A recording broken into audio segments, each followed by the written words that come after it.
Good morning, good afternoon, and good evening, wherever you're listening to the podcast from in the world. Welcome back to the Podium Podcast. It is 2026, a new year, new regulations, new teams, new drivers. It is a new everything. And it seems that we also have a new lineup here for the predictions part of the season with the Podium Podcast.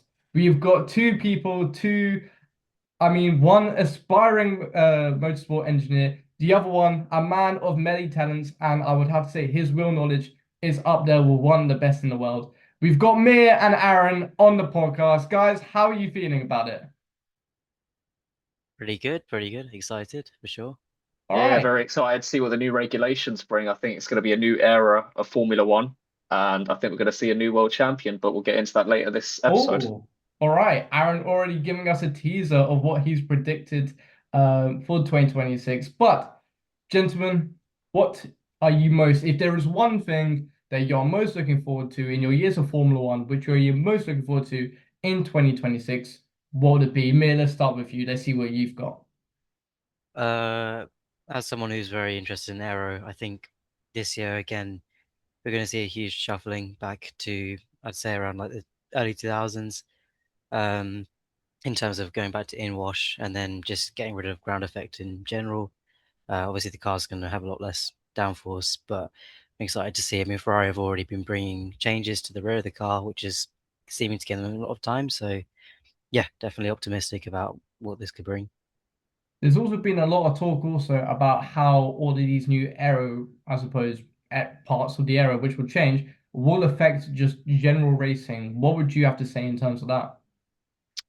So in compared to like last regulations in with ground effect, you we are typically losing quite a lot of downforce on the corners, especially because we're relying more on traditional aerodynamics, not really anything special in terms of Venturis. But yeah, I think it is going to be more difficult to race, but I think it's going to benefit those drivers who have a very unique driving style for sure.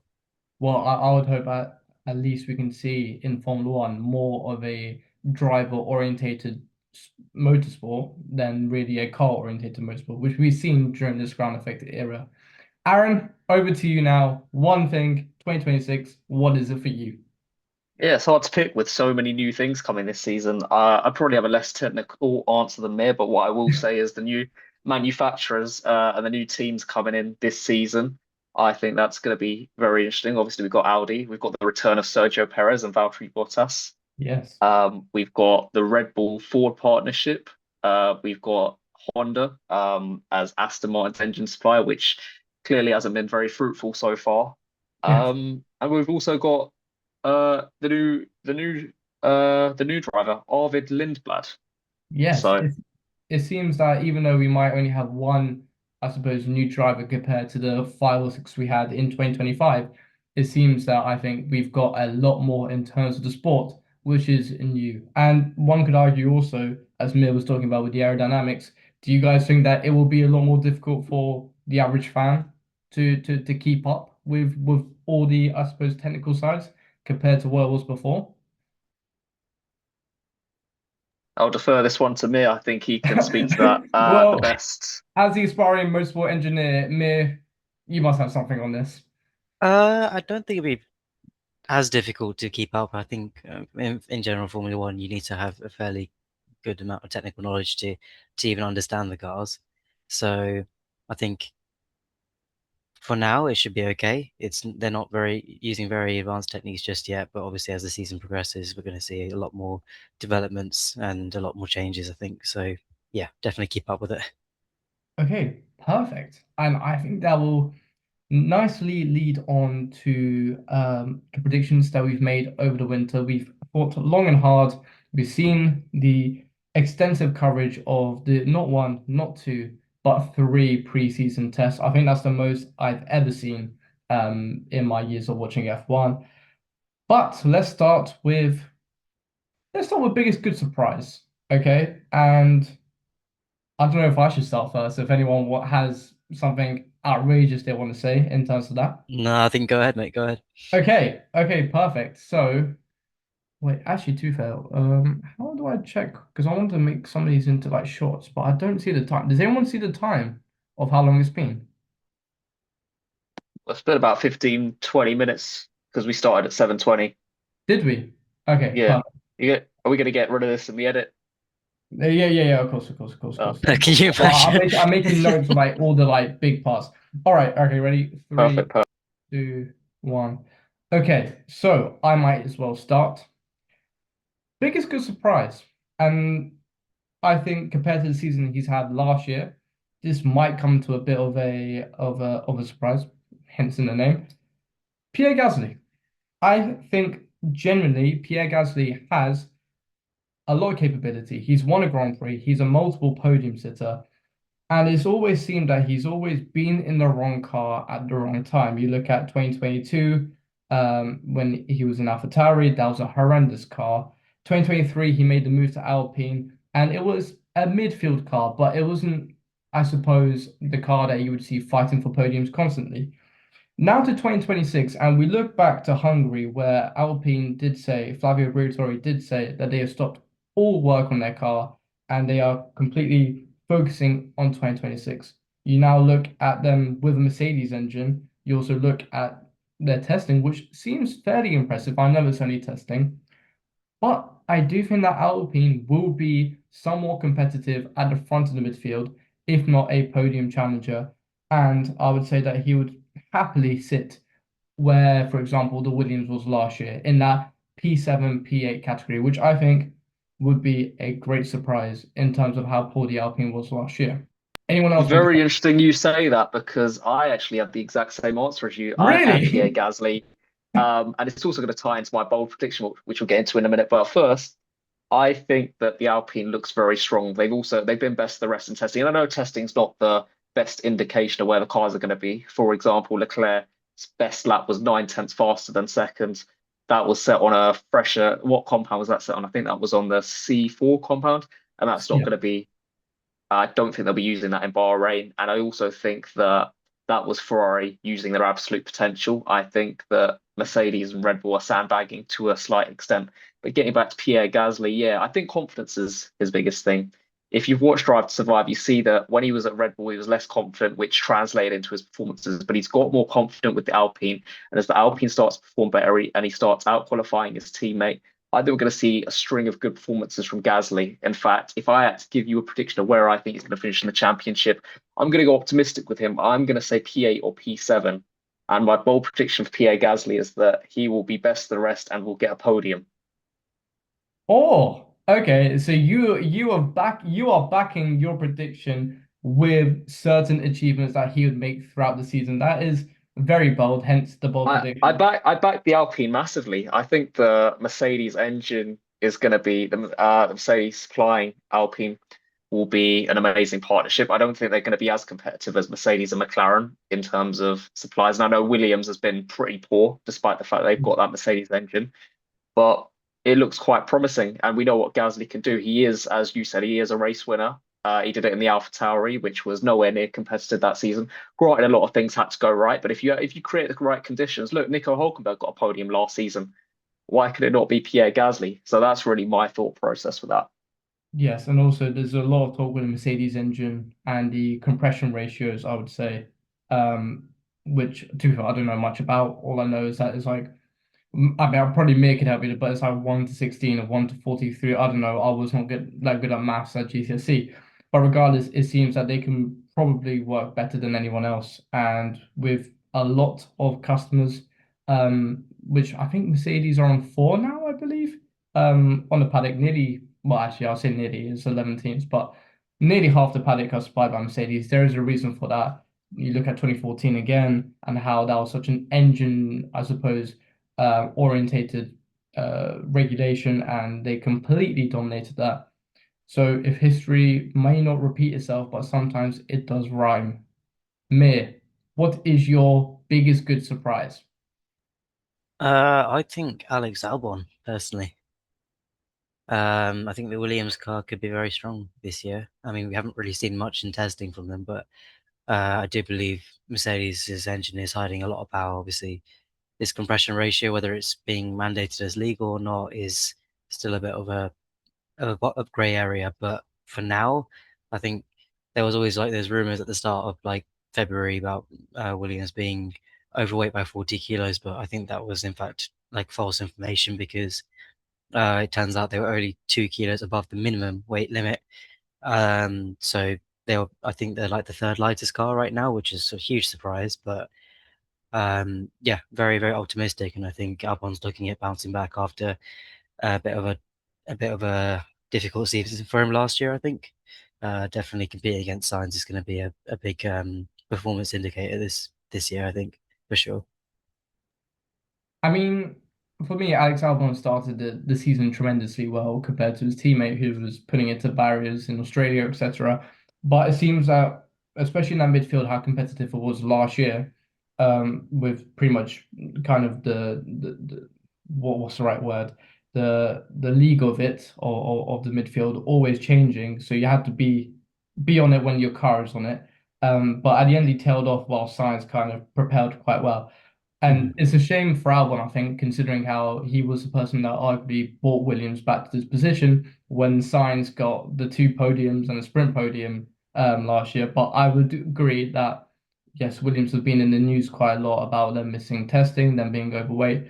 But at the same time, we've seen teams that haven't started testing on the pet. Also, it wasn't even a test, it was a shakedown, which some teams didn't even run a tremendous amount. And so I would say that they are definitely looking better than what I think people, as you said, are thinking in general. Okay, biggest good surprise, all good and done. Some surprises out there. Now to the other end of the spectrum, someone that you would say would not do as well as people would expect. You can even say a flop, even. Let's start with Mir. Mir, what is your biggest flop for 2026? I think I'm going to go with the pretty obvious choice this season so far. I mean, Aston Martin, I think they're just really, really struggling right now for sure. Honda haven't obviously delivered on the engine requirements that Aston have made, and Aston have gone ahead and done a very, very tight packaging constraint, which is really affecting their ability to cool the car. Um, so I think they're going to be very much at the back of the field for a lot of the season, especially the fact that they couldn't even run the engine in overtake mode or even boost throughout the entire testing because it would not uh, be able to stay cool and it would just eventually break anyway. Um, so yeah, I think whilst Nui's always going to be praised as the greatest designer in Formula One, I think when you take an idea too far and um, put too many constraints on the car, and especially heading into a new regulation set, I think it's going to end extremely badly. And I think it's kind of mirroring what happened in the late 90s with McLaren. I can't remember which car it was, but they didn't even end up running it that season. They reverted it back to the old spec from the previous season. So yeah, definitely Alonso Stroll is going to be a really tough season for them to swallow, I think. So yeah. I would say to that, well, I know that Aston Martin will start on the back foot, but I mean, we've heard, I suppose, a lot of chatter in the paddock saying that in all honesty, 2027 will be the year that they can finally get on some sort of equal footing. Would any of you say that someone like Fernando Alonso would stay to almost, I suppose, entertain a proposition like that, or is it too far gone for Aston Martin that this set of regulations is realistically not theirs to win? I saw something about here Alonso saying he's going to see and wait till September if they can get their act together. Obviously, that's when new cars being developed throughout like midway through the year. So I think he's going to be keeping a close eye on that and then deciding his career fate from there. I mean, to be fair, he's not a spring chicken anyway, and nor is Adrian Newey. So no matter, it What are shows you that, talking about? Alonso's a rookie. yeah, actually, you are right, Mir. Apologies for that. Some poor wheel knowledge there. But it shows that no matter how much money you can spend and throw out something, if something doesn't stick, it just does not stick. Aaron, your biggest flop, what is it? I've got a few. Of course, I could agree with Meer and say Aston Martin. I think that's the obvious one. I think if you look at their testing performance, clearly nothing to write home about. Cadillac have also been bitterly disappointing. Um, and I think that they're going to struggle to adapt to these new regulations. I think what we're also going to see in terms of the racing is we're going to see more divergence from the pack. Whereas last year you had the team sort of all coming together into towards the end of the season, where you could have an outside choice, sort of a risky pick to get a podium. It could happen. I don't think that's going to happen this season. I think that we're going to see big 20, 30-second margins between the leading three teams and the rest of the pack. And for my biggest flop, I'm going to go with Isaac Hadjar.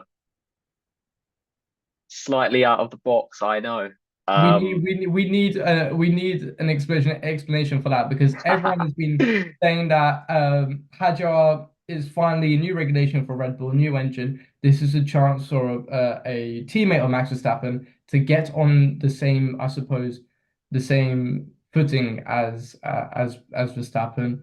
Why do you think that Hadjar will follow the same, like, I suppose, follow the same destiny as pretty much every single other second Red Bull driver?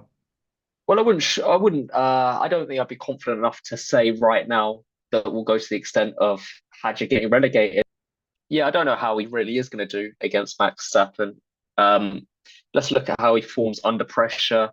He's had some sort of he did have a mixed bag of results. He has had some good results. He did get that third place in, I think it was the Dutch Grand Prix last year. Um, but he has been prone to making mistakes. I think the high pressure situation of Red Bull is going to mean he's going to struggle to keep up with Max Verstappen. He might get more confident as the season goes on, or it might be the complete opposite. He may even tail off further. So that's really my pick. I don't think Isaac Hadjar's got it in him to compete with Max Verstappen at the very top just yet. I would definitely say that an overlooked point of view, I think, for especially newer F1 fans, is that there will be such a disparity between the whole field. And I mean, if you look at last year, in terms of, okay, the championship was okay, but also that midfield championship was absolutely insane for every team. I mean, what, 7 teams got a podium last year, which are a lot of teams. To actually, yeah, 7 teams. I think this year it will show that you're right. There will be maybe, yeah, by the end of the race, it might be that the back markers are maybe 2 laps down instead of maybe 1 lap down. And in places like Spa, they might even, be close to being lapped, which we don't see often. But it will be very 2014 Spa rain at the end of lap 1, or after the safety car restart. There's already like a 12-second gap or something between the front Mercedes and everyone else. So hopefully that doesn't happen. Hopefully we get more of a, I suppose, closer grid. But at the same time, it's a new regulation. There are going to definitely be teams that find loopholes, and teams that are already on the back foot, as it seems now. And in My terms of disparity, oh, hold on, let me just jump in there. And in terms of disparity, I think what we've also got to realize for new F1 fans that qualifying pace is not going to translate to race pace, especially this season. Look at Ferrari; they've had, if you saw the testing videos, they had the best starts out of everyone, but we don't know if that's necessarily going to translate into race pace. On the flip side, I think Red Bull will expect to not be qualifying at the top or getting the pole positions, but as the race goes on, I think that they will be able to be competing with the likes of Mercedes and McLaren. But I do have one last flop, which might sound a bit controversial, but I'm going to go with Sergio Perez. What do we think of that?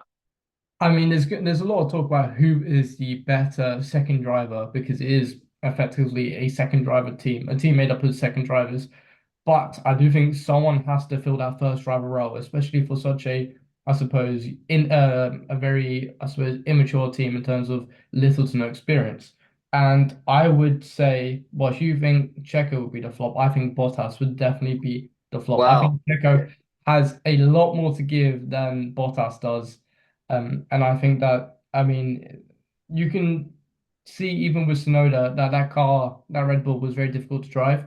And I think that people definitely overlook, compared to 2024. 2024 was a horrible season for Checo, I agree. But at the same time, he still held his own somewhat, and he did what Red Bull needed him to do between 2021 and 2023, which was win races, and finish second and third to Max when he is off into the distance um, winning. So I think Checo has definitely got a lot more to give than Bottas, and I would say that Bottas would be the flop of the season.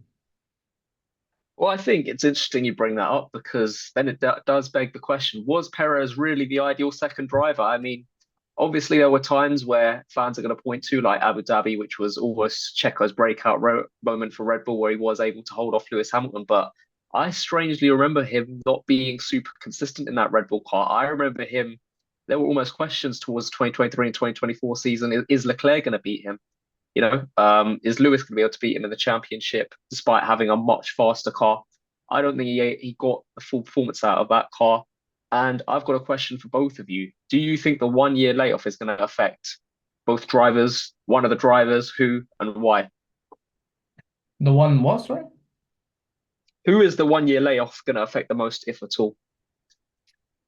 Meer, you answer that first. It's difficult to say. They've both been out of the car for a fair amount of time now. So, and obviously heading into this new set of regulations, cars are all different for everybody. So I don't think the discrepancy is going to be as large. But if I had to pick one, I'd say Bottas. I would have to Uh, disagree. I think initially, I think Bottas would, I think, really kind of, he's got more experience because he was still testing the Mercedes throughout the year, last year. He was still a reserve driver. He still had to maintain his fitness to an extent of a Formula One driver. Whilst Checo maybe had too many, I don't know, uh, he might have had a little bit of an off time, especially near the start of 2025. And there is always that element that a year out you take a couple of races to build your confidence, build also I suppose just your racecraft, just getting back into the mix of things. However, saying that though, with a new set of regulations, I think it's anyone's game. But personally, I would say Bottas will have the initial, I suppose, uh, start on Checo. But I think Checo give him a couple of races to just kind of just settle in, and I think he will deliver.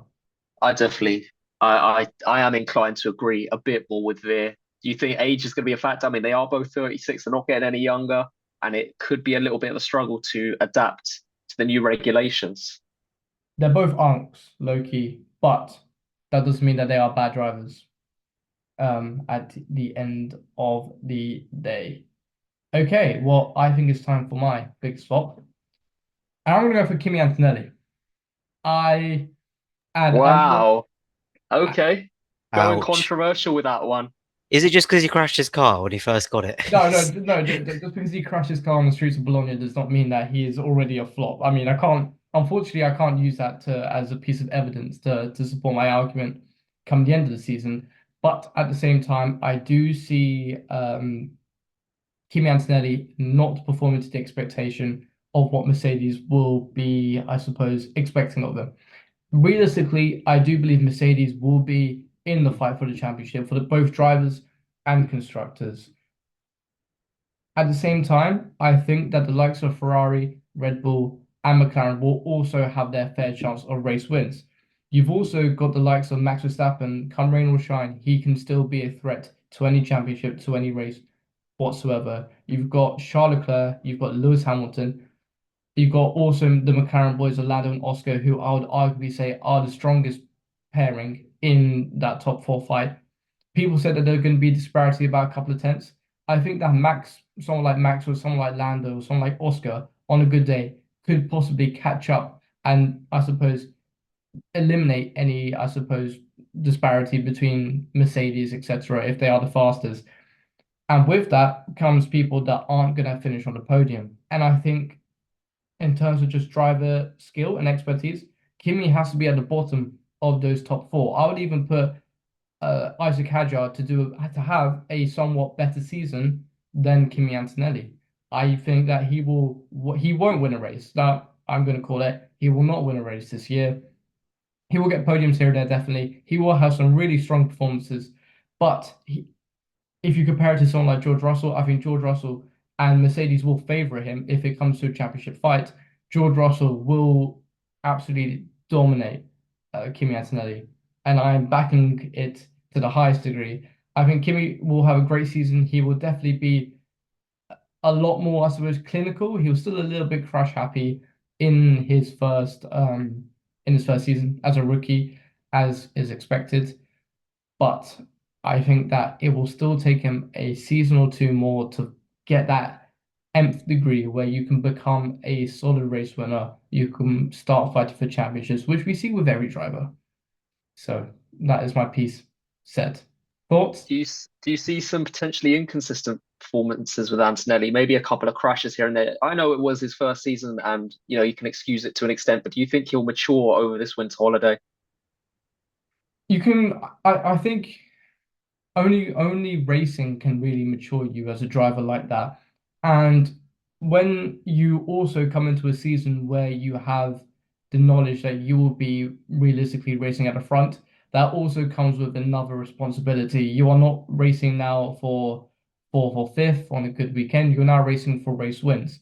And we saw last year that when it came to, for example, someone like Zandvoort, where Russell had a solid race, P4, Kimi had to kind of find that to get to Russell's level, he had to come and do something kind of not extraordinary, but he thought in himself, which I think personally, he has that almost self-belief that he has to go and do something even better, which means making erratic moves, making calls where you are wheel to wheel with a person and you crash, you collide. But at the same time, I know that's racing, but if we compare Antonelli's racing to arguably some of the other rookies on the grid, I would say that other rookies had a lot better rookie season than Antonelli did. Hajar, Behrman, I would say uh, maybe not Lawson, but definitely people like Hajar and Behrman had a lot better, lot, I suppose, more consistent, um, I suppose, performances than Antonelli did last year. Mere thoughts?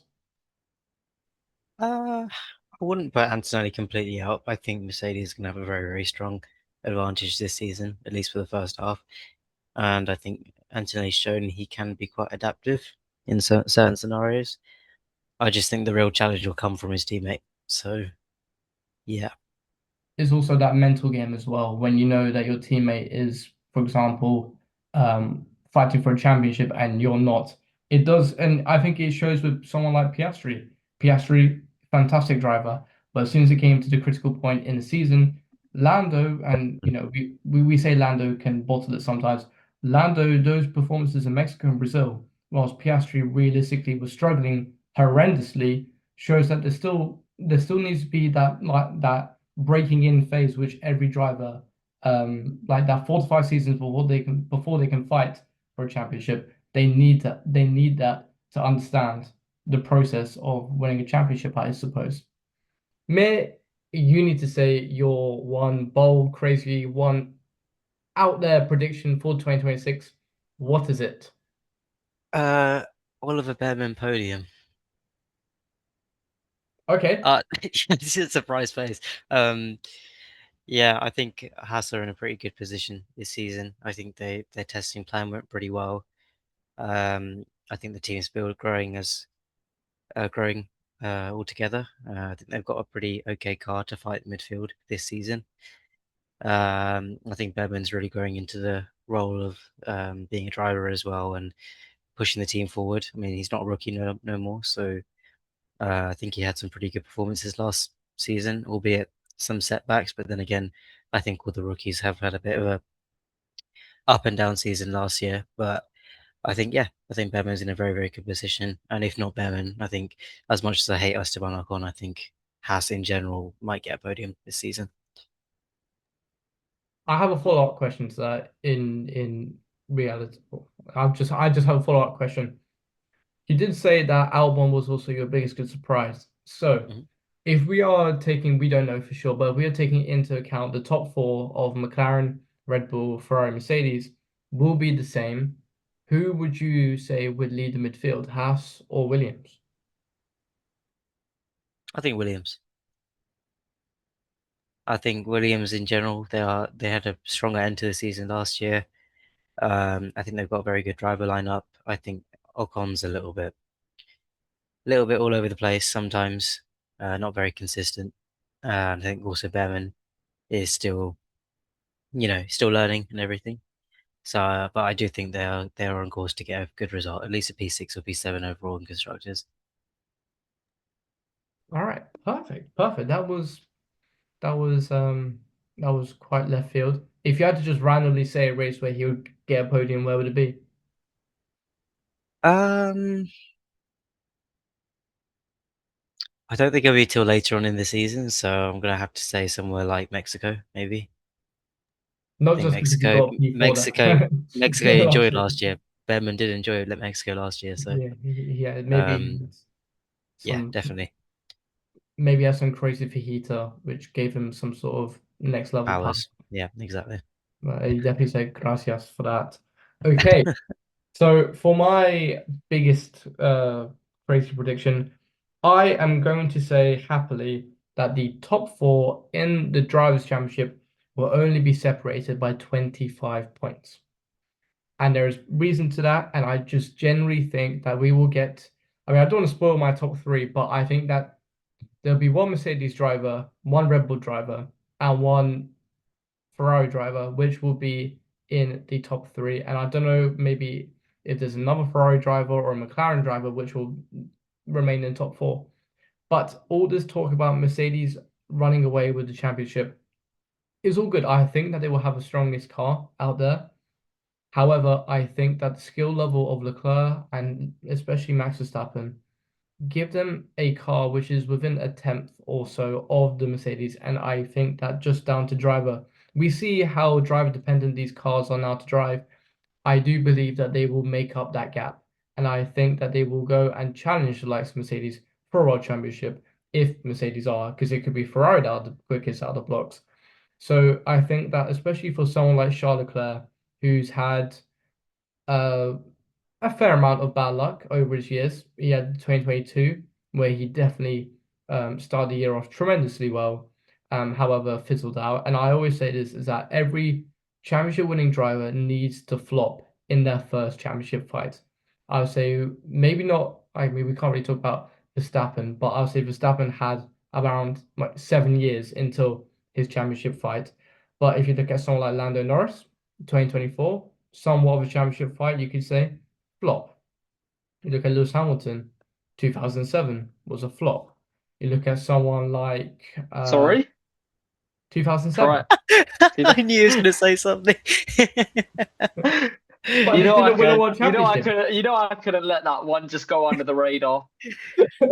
Brother, it was his first season and he was I fighting know it was Fernando first season, Alonso. but I mean, you need to kind of not win a championship fight to then win a championship fight. It's like you know that the braking is at 150 meters when you brake at 100 meters, if you know what I mean. You have to know what is Now not. here's a guy that knows wheel knowledge. Yeah, you need to know what not to do what you need to do. And I think that someone like Charles Leclerc has now had maybe too much of that. Give him a car which is somewhat capable. We saw it in 2025, arguably between the second and fourth best car. But when it was the second best car, he got a pole in Hungary. He got 7 podiums compared to his teammate who only got one sprint win. In the Grand Prix terms, he got 0 podiums, which shows that yes, it was a new But car. but did Leclerc get a win throughout the entire season is the question. No, but at the same I'm time, I would backing say that Lewis then. I'm backing Lewis. I think he's just better. I think no, you need to accept that. but I would say that McLaren's were so far ahead. They were more than a tenth or 2 tenths ahead. You look at somewhere like Belgium, they were miles ahead. You sort of look at somewhere like Hungary, they just had that edge over everyone. Where I think I had to disagree with you in Hungary with Leclerc getting pole and then slowly falling off. I think that's Ferrari's own doing right there. We knew that they changed tire pressures when Leclerc specifically asked them not to. And I think McLaren were struggling that weekend in I mean, general. they finished But 1-2 over what 15 to 20 seconds. they did, I know. But you have to also take into consideration Ferrari's strategy.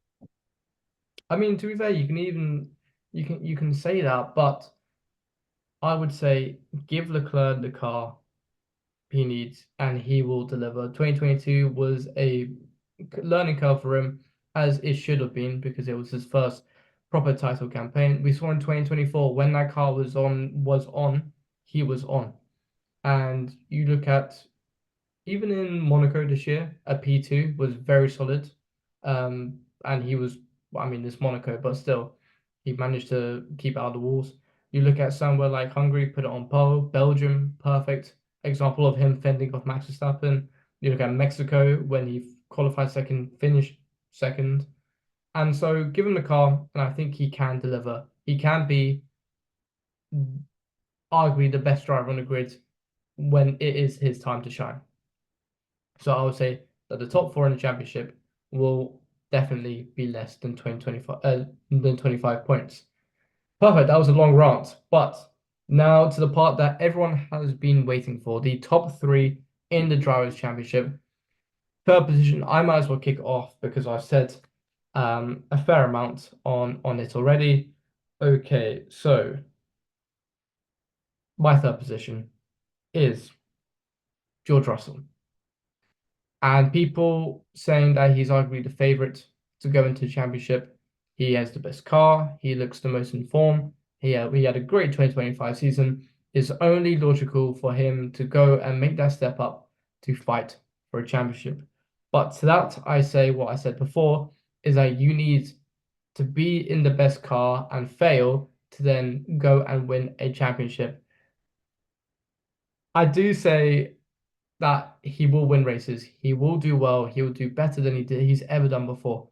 But he will not win the world championship. He will not be second in the championship. He will be third. So George Russell is my third place in the championship. Aaron, who would you say is your third place in the championship? Controversial going with George Russell in P3. I think it's common sentiment amongst the paddock is he is going to be in the top two. Um, and I'm gonna guess from what you said about Antonelli that you're not gonna put Antonelli ahead of him. So that means you're either gonna put Max Verstappen ahead of him, which is valid because if there really is any, based on your prediction about how close the top three are gonna be, if there is anyone that can find that extra tenth, it is Max Verstappen. He has demonstrated that on many, many occasions, and I think the hunger of losing that title in such competitive circumstances last year will only motivate him to go for that extra tenth and to take that risk. So I do understand that. For me at my P3, I'm gonna go with a bit of a wild card. I will say Kimi Antonelli. I think Antonelli, that you he say? is.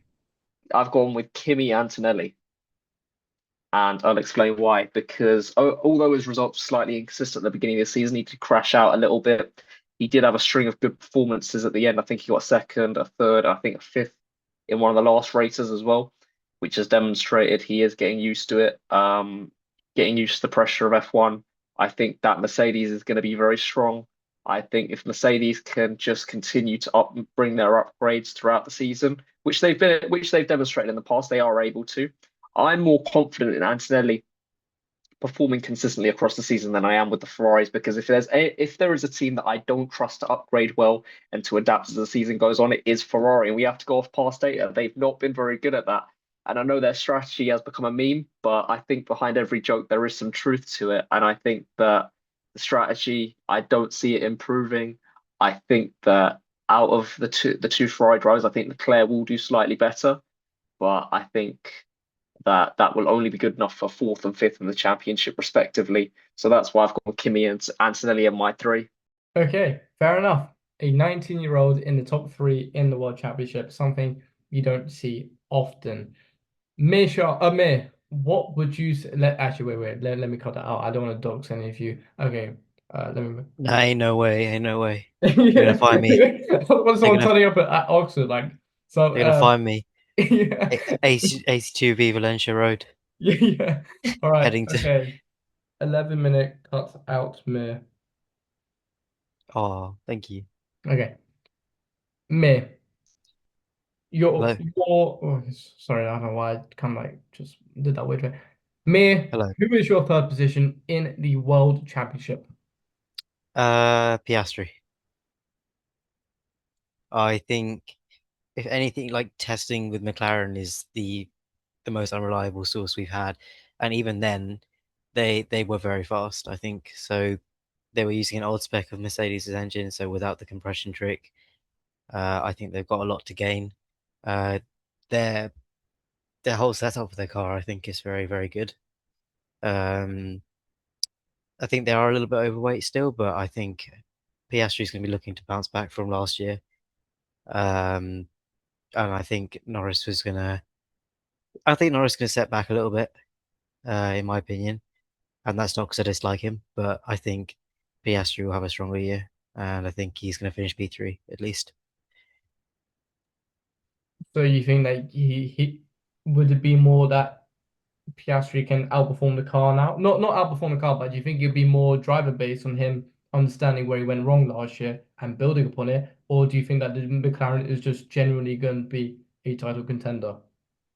I think a little bit of both. I think if anything, last year his form falling off towards the end of the season wasn't an issue with him. I think it was an issue with the teams and the way that they were favouring. I know everyone's going to disagree here, but I think I'm still a bit salty from last season. I think they did do it so obviously that it's going to hurt the driver's confidence.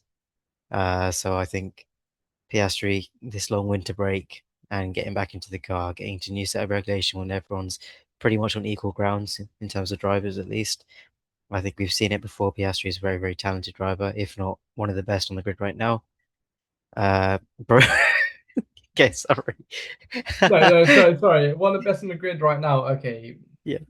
bro, not crash out in the Brazil sprint race by himself, but no, I'm just kidding. Uh, okay, He, okay, okay. he, Are we having this conversation? Oh, okay. nice. Okay. Okay. Yeah. We'll cut that bit out as well. Okay, perfect. So you said Oscar Piastri P3. P2, Mir, we're gonna go back to you. That rhymes. I did not mean to do that. But P2, who is on your cards then It's before just like MF Doom. What? All right. Um, I think Leclerc in P2. Okay. I think Ferrari obviously mentioned it many times in this episode today. They've got a strong package. They've got two good drivers, one looking to redeem himself after last season, and one who you've obviously said is consistently a good driver. Um, yeah, I think if they get their act together in terms of their strategy, their upgrades, then yeah, I think they've got a very strong car to start with the season as well. I think both Mercedes and Ferrari have got the jump on everybody right now. And I still don't think they're using their full potential. So we will see come 8th of March what happens. Aaron, do you concur? He's not going to concur. Slightly optimistic on Leclerc, but I think that's just slightly optimistic on Ferrari in general because if there was going to be one of the two drivers to make it in the top three, it would be Leclerc.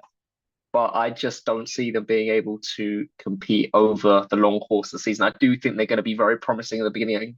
Look for a sort of 2022 opening results from Ferrari, maybe even a win, maybe a couple of wins, some pole positions. But I think that they're not going to be able to innovate. I think Lewis has got a lot to prove this season. You know, he did have a poor performance last season, but he did win that sprint race in China. He is feeling more optimistic with the car. And like he said, a bit of his DNA is in this car. He's had a bit more time to develop this car. He's not jumping into someone else's thought process and someone else's design. He's had an active role in designing this car and how it works. So I think as he gets more comfortable with it, he will also start to come alive as the season goes on. But as Mir said, March 8th, we will all be watching. Yes, we will definitely. So Indeed. who's your P2? In my P2, I have gone for Max Verstappen.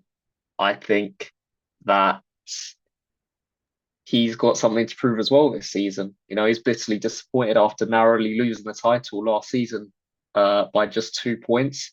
I think the Red Bull it hasn't the most promising, but I think that the two teams that are sandbagging the most are Mercedes and the Red Bull. I think Max Verstappen is going to whitewash Isaac Hadjar when it comes to qualifying performance and race pace. I don't think Hadjar is going to even be any sort of problem to Max in terms of team orders or who's going to get the priority or preferential treatment. I think it's going to be Max all the way.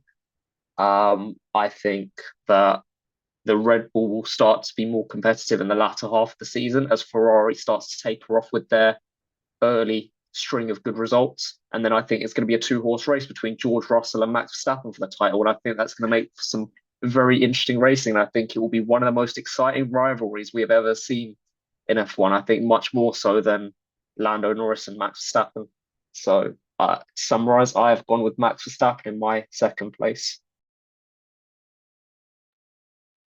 What? And then George Russell to win the World Championship. I have got George Russell. I think George Russell is going to be the new world champion in 2026, first world championship. I think that everything is set up for him to win this championship. I think Antonelli will definitely, it is going to be competitive with George Russell and Antonelli, and I think the disparity in terms of performances is going to be much less emphasized with these two. I think they could definitely match each other's performances out on track, and maybe we do get a sort of Piastri Norris running like we had in Canada last year. Maybe they will take each other out. Who knows? But it's important that Mercedes do, I guess, back the right horse in terms of George Russell to win the world championship. I think that maybe wheel to wheel, I think Max Verstappen has got the measure of him, but I think that Mercedes is just going to be too out of reach for the Red Bull.